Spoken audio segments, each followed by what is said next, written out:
Alright everyone, this is Ash, welcome back to the King's Speech. So we're getting caught up with some more Shonen Jump stuff today, so we've got some Spy Family and Akane to get around to. I haven't decided when I'm going to get back to read-throughs again. Some kind of behind-the-scenes stuff I'm kind of working through. So look forward to an announcement regarding that at a later date. In the meantime, a lot of good stuff still coming your way, so if you haven't already, please do like, comment, subscribe, all that good stuff. But without further ado, let us dive into it. The Akane-Banashi story 163.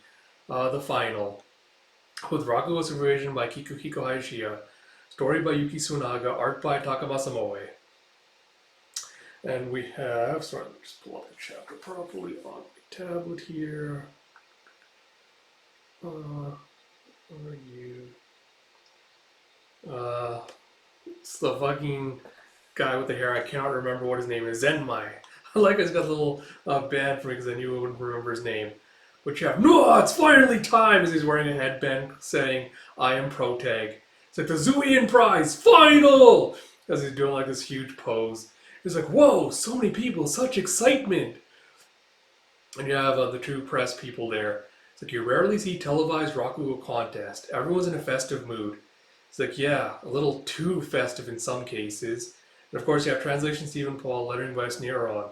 And you see fucking Zenmai just kind of glamming for the camera. It's like, don't change that channel!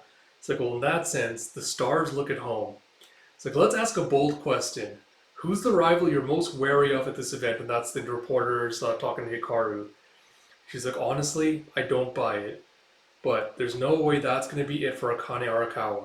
Plus, it's like, well, I did fall to second place in the preliminary round, so I must avenge my honor.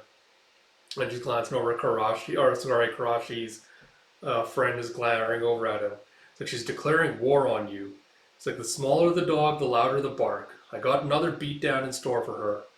It's like, well, I'm glad to hear that you haven't gotten bored of this.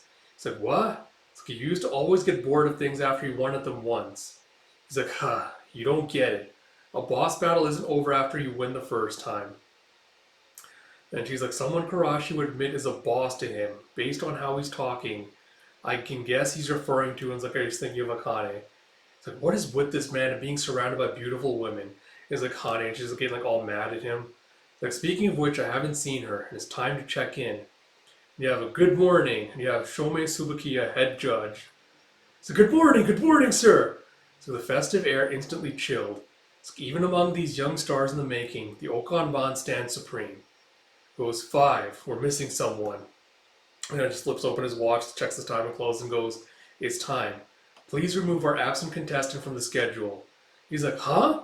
But master, I don't think we should. It's like, reward good and bad inappropriately. That is my principle. It's like, once again, I'm here to be your judge today. And Hikaru's like, huh? That's it? She's done? It's like, I look forward to seeing the fruits of your diligent labor. It's like, we're just getting started. It's like, what a worthless ending. It's like, well, it's not her fault for not being, well, it's her fault for not being here. Sadly, we'll just have to cross Akane Arakawa off the list. So I'll send out word. Hikaru's like, wait! He's like, you can't be serious. Like, hey! Yeah, but she's here! Akane Arakawa, she's been here for a while! And it's Mophead Bro. So the agency decided to put her in a different room, right? And you see that they're just like huffing and out of breath. It's like, I'm sorry we didn't make that clear ahead of time. We put her in another room to get some rest. It's like, rest? And he's here just all staggering out. I will say it's an interesting effect where she looks all like, I don't know what the proper term for it is. Like, she looks staticky and kind of like unfinished in the way she's drawn. And she's like, it's been a little while, Master Shomei. And she looks like she just crawled out of the grave. She's staring at him. And Jeff, at last, I've done it. I've become, fucking Christ, man.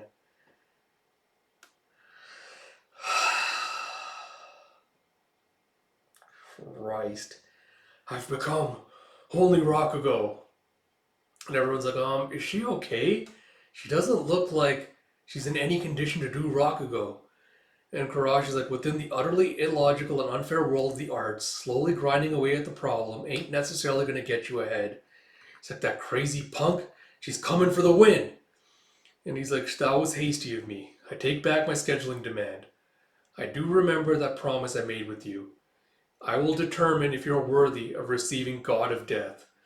And she's like, sounds good. Fuck, man. Yeah, I don't know. God, I guess quick thoughts on the chapter. So for like a millisecond at the beginning, I thought they were gonna do something really super bold and interesting and compelling, and that is having Akane decide to bow out of the competition because she decides she isn't ready yet to take on the challenge.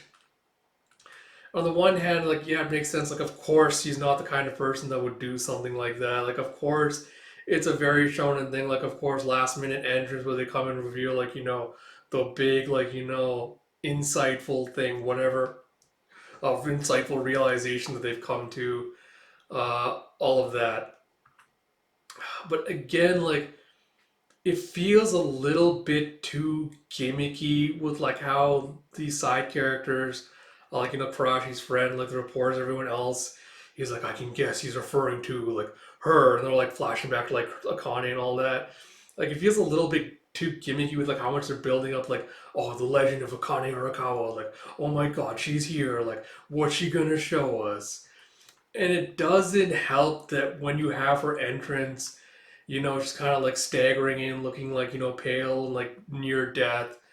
And she's kind of like staggering in, and she's like, I've become Rakugo.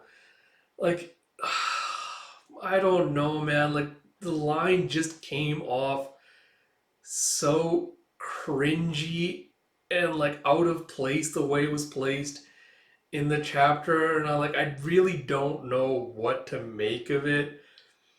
And it's one of those things where I'm just like, I don't know, man. Like, this does not inspire confidence in me that whatever direction the story is heading in from here is going to be particularly good or compelling.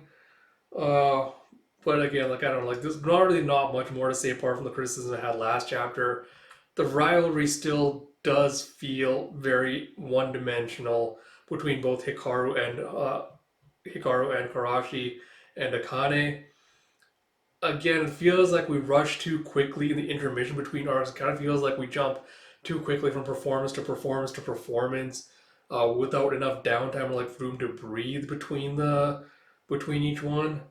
So yeah, I think it's probably a good point at this Friday for me to take a break from this and then catch up a little later. With all that said, I hope you all did enjoy this video.